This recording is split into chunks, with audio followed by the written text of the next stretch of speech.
excited, pleased to have Dr. Sheree Schwartz here today. I'll call her Sheree because she's a mentor, but also a colleague and a friend.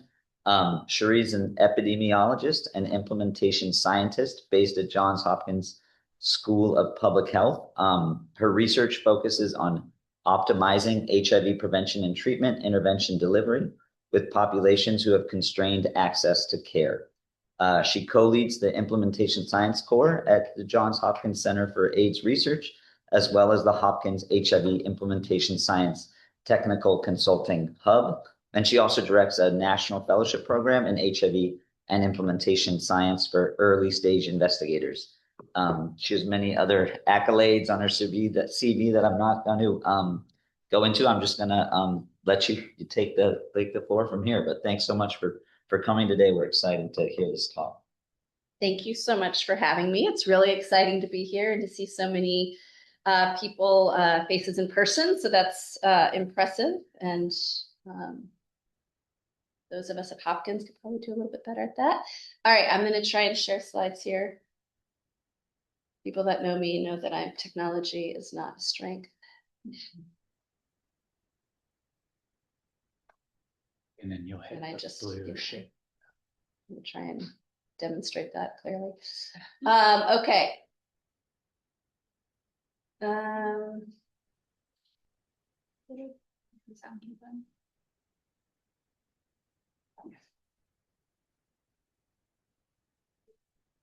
Okay, wonderful. And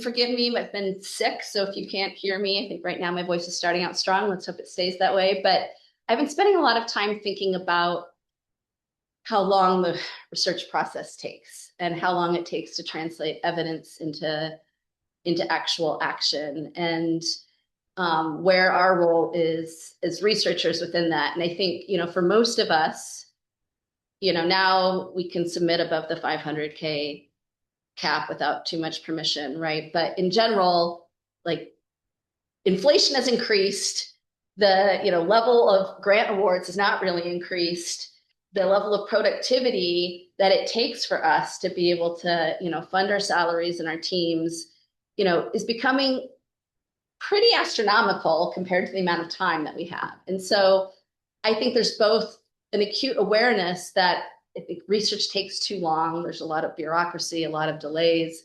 And there's also an awareness that we need to get things to people faster. And it's not because, researchers or implementers are, lazy or not doing their job. There are competing demands for time. And so trying to think, well, as our job as researchers, what are the things that we can do to think about, trying to shorten that gap in the evidence translation process. And so, this number 17 years, it's one that's been sort of making the rounds itself lately, right? It's this, hard to find NIH article that, is, is documenting the time that, from actual, establishment of efficacious, interventions to the time that, that those interventions are routinely implemented and penetrating the health system. And, that's a long time. And when we think about HIV, I think maybe the best examples at the moment are just, looking at long actings, both, for treatment and for prevention. And when you look at their penetration and their reach within the population, it's absolutely dismal, right? So, here we know this is something that, could improve health outcomes, but it's just not getting there. And certainly if it is getting there, it's kind of reaching those who their current formulations were already sort of working for them. It's not really getting to those who things weren't working for. So that is a problem and a challenge. And I did some work a few years ago with a bunch of colleagues in which we were trying to actually document, from the research side of things, what are some of the time gaps in terms of evidence translation. And J.D. Smith and colleagues, he's at Columbia, had done this work at Northwestern. They had done this initial review of NIH Reporter, looking at the studies that were funded in HIV and implementation science, and trying to understand to what degree those awards had implementation outcomes, and in implementation frameworks. We took that review that they had done and used it as a basis for our list of HIV awarded grants. We went into NIH Reporter and actually tried to look at the publications that came from those grants. And so from those 215 awards, one of them was a P30, so it was screened out. Those 215 awards, we found 431 publications that had come from them. And amongst those publications, from the overall time to funding to first publication, it was about 3.7 years. And, you can see that there were different gaps. There was the gap from the time, you had like the funding to the study start, that's about a year. And then you have the actual study enrollment period. That makes sense. That actually wasn't so long.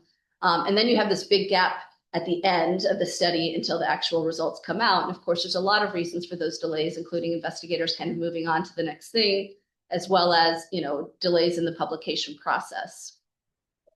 And, essentially, what we saw is that, when you factor in all of the grants that didn't publish awards, which was actually quite a few, the median time to first publication was about, 4.25 years.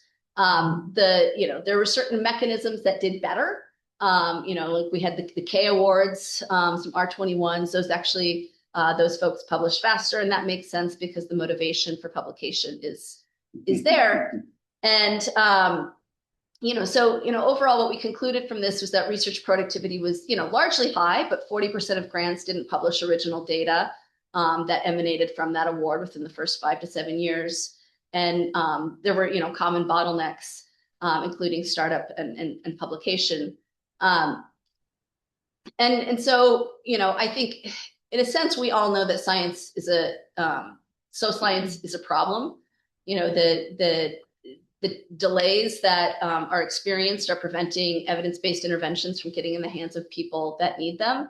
But I think there's also this question of, okay, well, how do we speed up this process? Both on our end as scientists and the way that we think about and design studies and approach the process, and also in how we are evaluating them and how we're thinking about implementation and the rapidity in which interventions are adopted and penetrating systems with high fidelity. And so, I think that is where, something like implementation science becomes, potentially, desirable. So the question is, to what extent can implementation science come and save the day? And certainly there is no magic bullet. I think HIV has taught each of us that many times around. But implementation science does offer, I think, some opportunities for thinking about how to work more efficiently. And when you think about words that are on the green list that we can use at the moment, efficiency is one that is popular at the moment. So something for us to maybe double down on with the current administration. So implementation science, I think most people in this room are probably familiar and probably part of the Kool-Aid drinkers.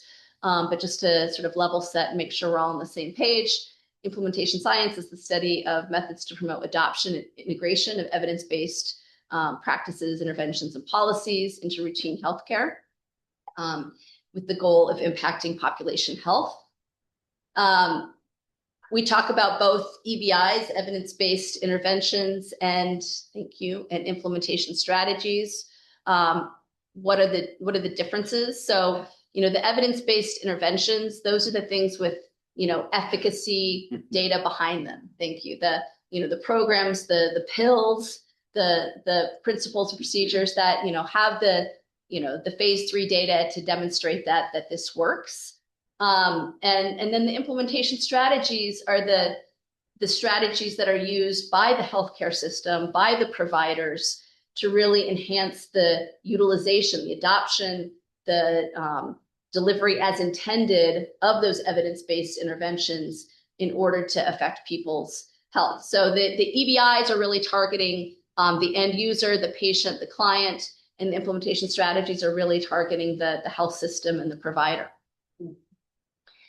And so, I think we stand at this crossroads, this fork, in terms of trying to think, well, how do we think about and act both fast and slow, right? I mean, we want to ensure that we're not going too slow. I mean, we want to be deliberate, but we recognize that if there's too many delays, it leads to time gaps in which people aren't getting the best sort of care that they can. And we know that that typically is not evenly distributed, right? We know that it tends to be when there are delays, it's, you know, the people with the least amount of resources and the least ability to self-advocate who are the least likely to get those evidence-based interventions.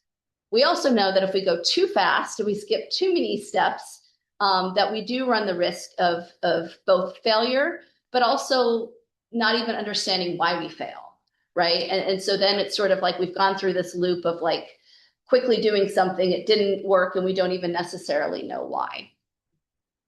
And so that kind of leads to this, you know, to this thought process of like, okay, how can we think about approaches to address speed, efficiency, and impact? And so these are some ideas. It's not an exhaustive list. It's just some things that you know, that our team has been thinking about and playing around with. And, you know, I think some possible ways of trying to figure out how to get answers a little bit faster. So I'll be talking about each of these: shorter trials, more proximal endpoints, incorporating mechanisms into study evaluation, hybrid approaches, assess, test across varied contexts, modeling and costing, engaging communities, and tailoring. I'm going to spend most of the time on tailoring. The others I'm going to be just very brief in terms of examples. And again, this is a non-exhaustive list, and I welcome anyone who has some other great ideas that could be added to this list to add those. So the shorter trials, more proximal endpoints. We have an R01 that's ending in South Africa that's using an adapted MOST framework, the multi-phase optimization strategies framework, to really try and, you know, go through this process of, you know, preparing, optimizing, you know, and refining as part of that optimization process, strategies and interventions. And as we were thinking about this, you know, we had this thought, which was that, you know, this study was targeting PrEP. And so when we think about PrEP for women in Southern Africa, I could say the same probably here in the US as well. But PrEP has been a public health failure as an intervention in Southern Africa for women. And I hate saying that because I'm pro-PrEP. I do a lot of work in this space, and it's something I feel really passionately about. But the reality is that, you know, there's these are data that Amrita Rao published as part of her PhD with our group, data coming from South Africa, partnering with a program there serving women. It's the biggest program serving both adolescent girls and young women and female sex workers in South Africa, sadly coming to an end with the changes with PEPFAR. But essentially, these data from South Africa mirror what the rest of the data on the continent look like amongst women, which is that by 1 month, about 50% of women are no longer on PrEP. And by the time you get to 12 months, it's hard to see on this graph, by the time you get to 12 months, it's less than 5%. Okay, so in terms of this as an intervention that's actually changing lives and preventing HIV infections, it's an abysmal failure, right? And I think one could say, well, the injectables will change that, will fix that. And I think, you know, a couple years in, we know that they offer some improvement. They don't eliminate the problem by any means. So, so our thought with this study was that, okay, if we can't even get people, you know, to stay on PrEP, you know, for 6 months, we don't need an endpoint of 2 years. That's ludicrous, okay? Like if 50% of people are falling off at 1 month, we probably could have made the primary endpoint 1 month. Let's be honest. We made it a secondary endpoint. But like we need to be intervening fast and furious and trying to figure out at the beginning how to keep people on PrEP. And so, you know, this study was interesting. This grant was interesting. I'm sort of surprised that they funded it.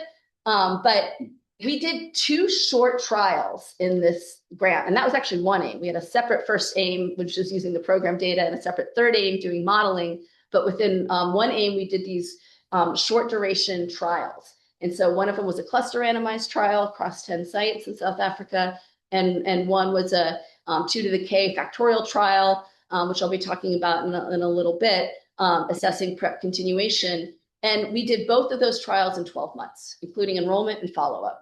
And, you know, they're not perfect. They have some challenges to them. We used routine program data, and that in itself is a challenge that we could spend probably, at least 15 to 20 minutes talking about. But we were able to do those trials quickly because we didn't need a long endpoint. And I remember the first time we submitted this, the reviewers came back and said something like, these endpoints are too short. We don't want like a 5 or 7 month endpoint. And we're like, these endpoints are perfect. No one's on PrEP at 1 year. Why would you need a 2-year endpoint? It doesn't make sense. And I think, especially in the PrEP space, at least, we can be thinking a lot more about these short endpoints to get to our answers a lot faster. Okay, so that was point 1. Point 2, another opportunity for thinking about efficiency is how we're incorporating mechanisms into our study evaluation. So, for many of us that are trained in a more, classic epidemiologic or behavioral space, we think about the intervention, the exposure, we think about how that affects behavior, and then how that goes on to, impact HIV-related outcomes and clinical outcomes more broadly. That's sort of, A on the left, right? I think that's how we're trained. And I think increasingly the implementation science space is putting pressure on folks to say like, okay, that's good. But also there's this whole implementation process that's happening in the middle here, and really thinking about these implementation outcomes is absolutely critical, because when an intervention fails, is it that it fails because it didn't work in this population, or it wasn't delivered as it was intended in this population? And without having a good understanding of that, it's really hard to know, do we just abandon this intervention, or do we try and think about what are the correct implementation strategies to layer onto it to ensure that the intervention is implemented with high quality so that it can have the impact that we've seen previously in trials where the evidence base was created. So there's actually some work.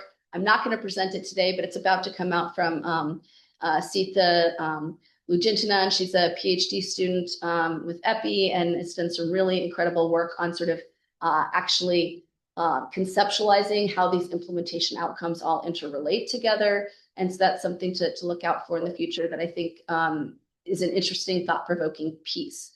The other thing just to say about mechanisms is I think what we're attuned to and what we know to do is to think about the mechanisms when we fail, right? Like trials fail more often than they succeed, right? And so we're very attuned to being like, okay, well, it didn't work. Let's turn to the qualitative work and let's understand, what are all of the reasons that this intervention didn't work?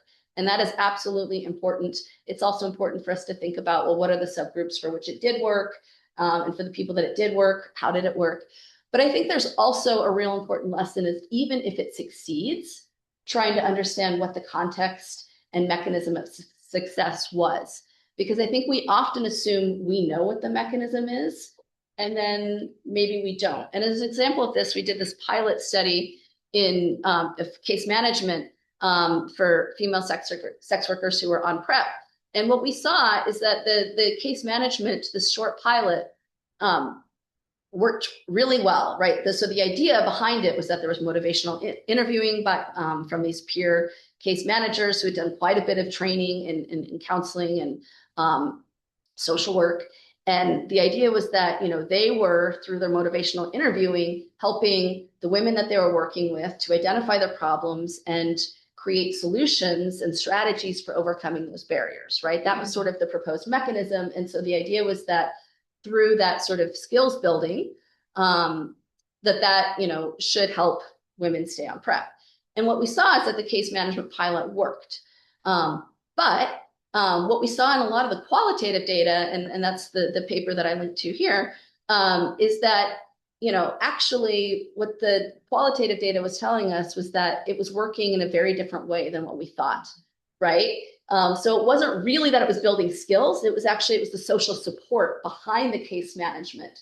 And that sort of like that feeling of like having someone there to lean on that seemed to be the change mechanism for those women. And so that made us think, we were like, well, if that was really the case, then if we went back and looked at the data, it probably as soon as we took the intervention away, the effect went away. And sure enough, we could use the program data to go back and look to what happened to those women as soon as the intervention went away. And sure enough, there was like an immediate like drop off and they looked exactly like everyone else. And so that gave us an insight. Okay, so this worked, but it didn't work the way that we thought it worked. And so if we're going to test this in a different way, we need to think about this as a longer term strategy because it's not working in the initially thought mechanism, it's working in a different mechanism. And once we pull it, it's not going to be sustained as currently designed. So when we actually went and tested it in a future study, we actually were building in mechanisms to support sustainability. So another way of thinking about efficient impact is hybrid approaches. I'm going to talk very, very little on this, but I think many of you are aware of a lot of Jeff Curran's work on the effectiveness implementation hybrid. This paper is called designs, but I would think Jeff would now say approaches because it can be multiple different designs that are used, right? And where you're like both thinking about measuring effectiveness, but also measuring implementation. So, this can be done, even in phase 1-2 studies, but then obviously you get further along that translation process and you're thinking about, testing out implementation strategies. And then a corollary to that is, the piece that Justin led on the observational implementation hybrid approach and thinking about how we can utilize observational data sets and settings to really understand implementation as well. I think that actually for folks who are interested in thinking about how to sort of put some framing and implementation science around their observational work, I think that piece really provides a nice reference to be able to sort of demonstrate how those two can be combined. Okay, so another way is to think about testing across various contexts and assessing across various contexts. And I think there is a push within NIH at the moment to think about multi-site research. And that is a real opportunity for us that I think we should be grabbing onto. And the reason is because we often end up creating all of these, interventions and approaches, and it's for an N of one. And we know that, yes, every clinic, every jurisdiction, every person is their own special unicorn. But we're not at the stage of precision medicine for all public health. And so how do we think about, trying to utilize lessons across multiple settings to understand, well, what are the core components that are really needed everywhere? And what are the peripheral components that need to be adapted? And so as part of the work of the collaborating implementation science hubs, there's now 9 of them in the US and a coordinating center at Northwestern, ISKI. We did some multi-site work with those initial 6 hubs in 7 EHE jurisdictions. And I think one of the powerful things that work did is it allowed us to have very diverse jurisdictions, both in terms of, red states, blue states, Medicaid expansion, non-Medicaid expansion. And, we had 40 Ryan White funded clinical organizations represented in the study. It wasn't a huge budget study, 57 clinics. And those 57 clinics represented nearly 29,000 HIV prevention clients and almost 50,000 people living with HIV. So even a small number of clinics can actually have a large reach. And some of the lessons that can be learned there can really help to provide an understanding of pathways for what is generalizable and what is context specific. And I won't spend much time on this, but just to say we've published a lot of work on this and being able to compare things across settings and actually see, okay, even in very varied EHE jurisdictions across the country, there are some things that really stand out. There are some consistencies in terms of facilitators and barriers. There are some real hot zones in terms of what we're seeing across those, areas that need to be addressed and could be, complemented with an implementation strategy. And, we also did, this was work led by Alethea Zamatakis, who was at Northwestern looking at these, using coincidence analyses to, again, try to understand these different pathways to success. So again, this idea that by using data from across multiple contexts and comparing them to each other, rather than treating the differences as noise, actually treating them as important information, it helps us to better understand what generalizes and what we need to think about tailoring for. So, we know that context is absolutely critical, but I think if we could be thinking about things at a broader level and starting to pick out what works across context, we can think about how to roll things out a little bit more efficiently. Okay, modeling and costing. I'm going to spend no time on this one other than to say this is another approach that, most of my grants, probably 70% of them have a modeling aim. I have no modeling ability myself, zero. I took a class and decided that was not for me, but it's important, right? And I think it can help us think through, which strategies, which interventions we want to take forward, which populations we think it's efficient to prioritize. And, this was some interesting work led by, Boda Noisek, in which they were comparing across EHE jurisdictions, which strategies to roll out. And I think, we could be thinking and using this approach a little bit more frequently to try and pressure test where we think we're going to get the most bang for our buck. Engaging communities. It's funny, these last 2 points seem to be what one of your upcoming grand rounds is about. So, this is an area where I think there's some interesting tension with this fast and slow, because, mostly what I'm trying to advocate for are ways that I think we can more efficiently design our studies to be a little bit more targeted, to go faster. And this piece about community engagement is one that in some ways admittedly slows down the process, right? Engaging the community does force us to take a beat if we're going to do it right. And not just come to them with like, this is what we're doing, can you sign off on it? But actually the co-development process, the trust building, that can take a really long time, as we all know, and it's absolutely critical. And I think that process of slowing down is ultimately important for the acceleration that we need for building the trust and the outcomes that we need. But it does sort of demonstrate that it's not just fast, fast, fast. There are times where we know we have to go slow. And I think, I think we're often, I think we could often be criticized as a field for doing too much formative work and not getting to the next stage, especially in implementation science. But I think when it comes to community involvement, that is one of the times where our investments are pretty worthwhile. And of course, there's multiple ways of engaging with the community, from no involvement to community and entirely community led. And I think figuring not every project is going to be community led, right? That's not necessarily what is being advocated for, but it's like finding oneself on that continuum and figuring out how to optimize that.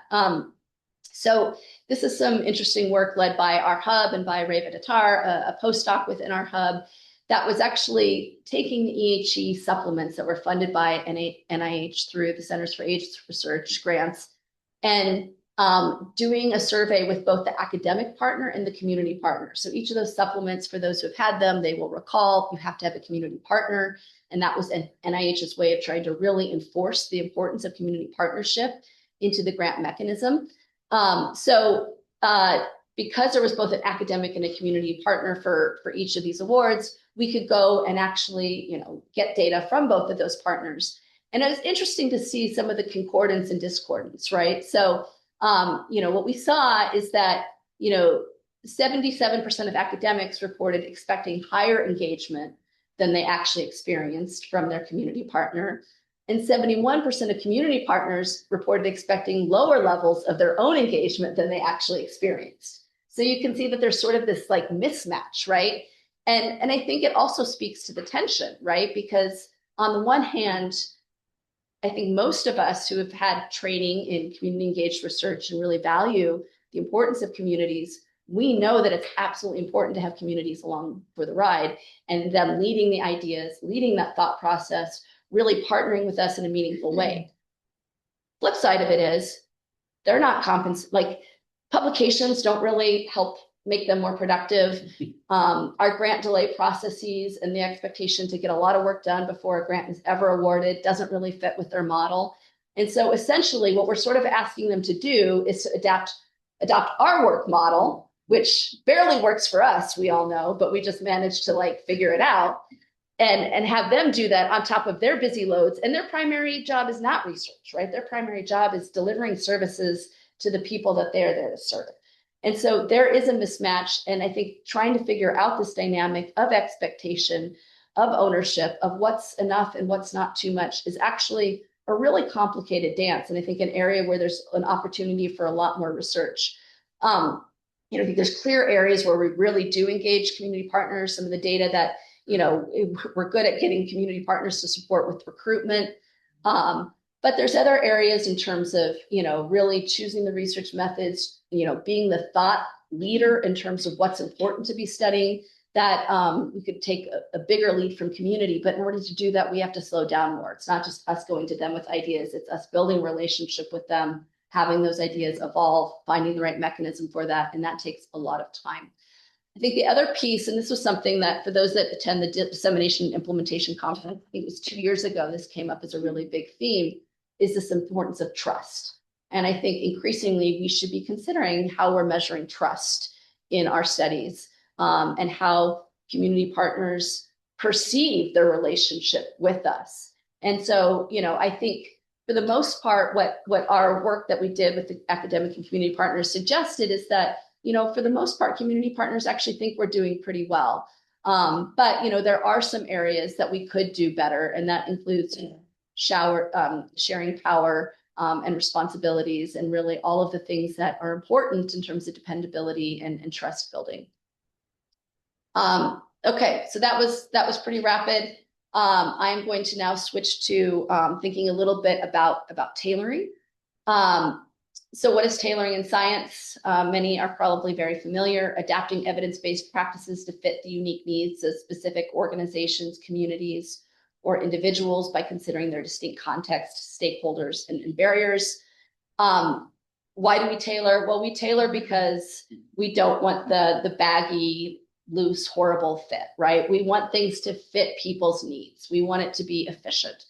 And that could be because of geography. It could be that we're considering equity. There could be all sorts of reasons that we need to tailor. But the idea is that we tailor because we want to increase impact, right? And we know that impact should be, things are going to work best when people get what meets their needs and their preferences. And so there's two kind of ways for us to think about tailoring. And again, tailoring is, like, I think the same issue with the communities, in that there's a tension there, right? Like, tailoring can help us go hopefully faster in terms of our impact, but it also slows down the process, because it's easier to produce one size of a t-shirt and give it to everyone than it is to have smalls, mediums, and larges, and then run out of the mediums in 2 minutes and then try and fit everyone else into a smaller or large, right? Everyone's run a race or something where that's been a problem. So tailoring is not always easy, and it doesn't always speed up the process. And this is where the tension lies. But there's two ways that we can think about tailoring, right? The design, selection, or specification of interventions or implementation strategies, and the targeting and testing of implementation strategies. So first, thinking about, the design stage. Designing with communities in mind. And I'm going to give an example from some work that I'm a part of in Malawi. This is work led by Charles Holmes and then the team at Georgetown, in partnership with the Ministry of Health in Malawi, funded by the Gates Foundation. Never been so happy in my life to have funding that's not through the US government. So that's been a real relief. But this is work that has been done as part of the rollout of injectable PrEP in Malawi. So injectable PrEP has been rolled out by the ministry in Malawi in partnership with PEPFAR across 36 sites in Blantyre and Lilongwe. And so we both developed an implementation evaluation of that rollout, but we also wanted to build into that a cluster randomized trial where we were testing strategies to support persistence, because we knew, based on the oral PrEP data, that, well, we didn't know, but we had a very strong suspicion, and we turned out to be right, that continuation was going to also be a problem with injectable PrEP.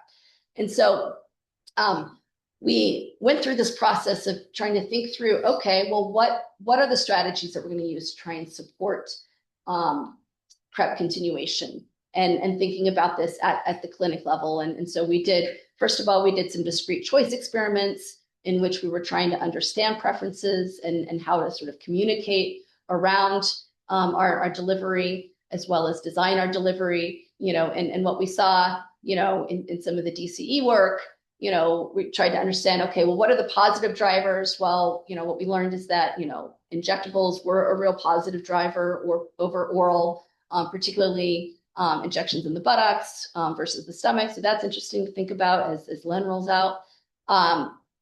And we saw that the real negative drivers were side effects. And so if you're thinking about how to roll something out, a lot of communication around those side effects and their duration and how to handle them probably is going to be important, because that's a really significant each of the color bars are statistically significant, but green is positive, red is negative, right? And so those were the strongest negative factors in terms of preference drivers, were side effects.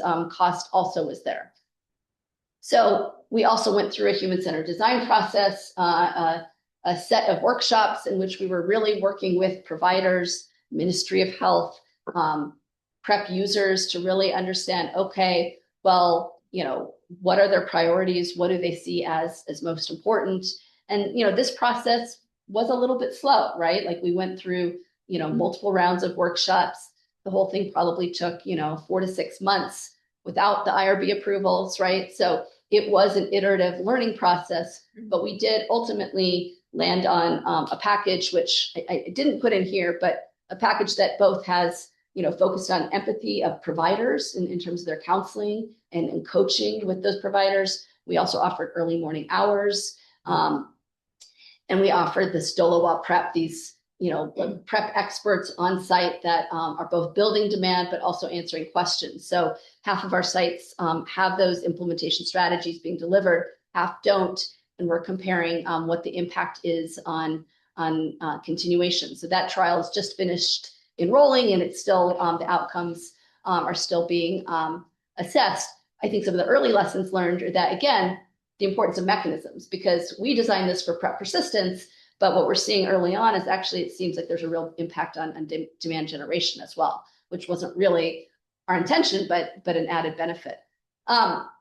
So other ways of thinking about on the importance of tailoring, we can think about that, in terms of testing, optimization testing in our designs. So this is an example of some work that we did, a sequential multiple assigned randomized trial in South Africa amongst female sex workers who were living with HIV. We were starting with sex workers who were non-virally suppressed, randomized to get decentralized treatment from a mobile van. So the mobile van already existed and was providing a lot of services, but they weren't providing treatment from the mobile van at hotspots, and individualized case management.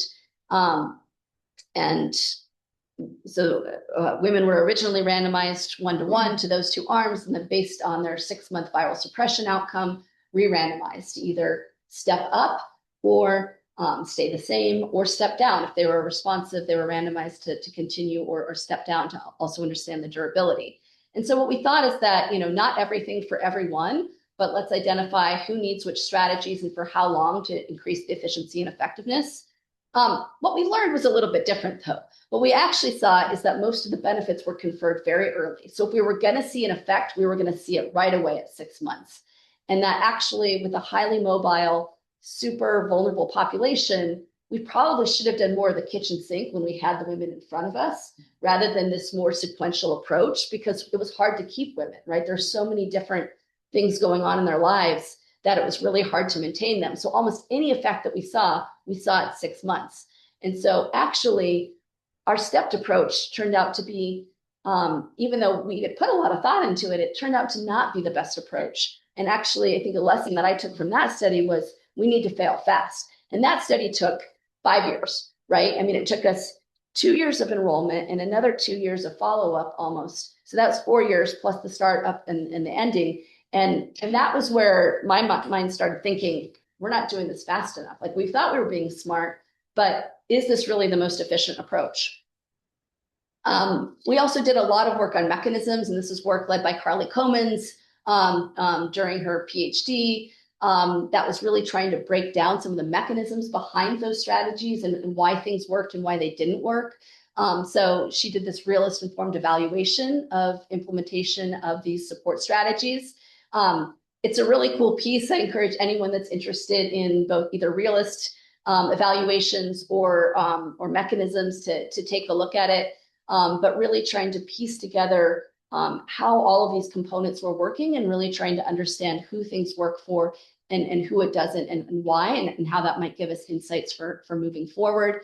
And, really thinking through that, the implementation outcomes as well. So like, there were times where we actually did see, very high fidelity, and then we see things working, but there were other times that, the challenges of implementation were real, right? You have a mobile van, suddenly this person you've been trying to find for 6 months is like, hey, I'm at the site, I need the treatment.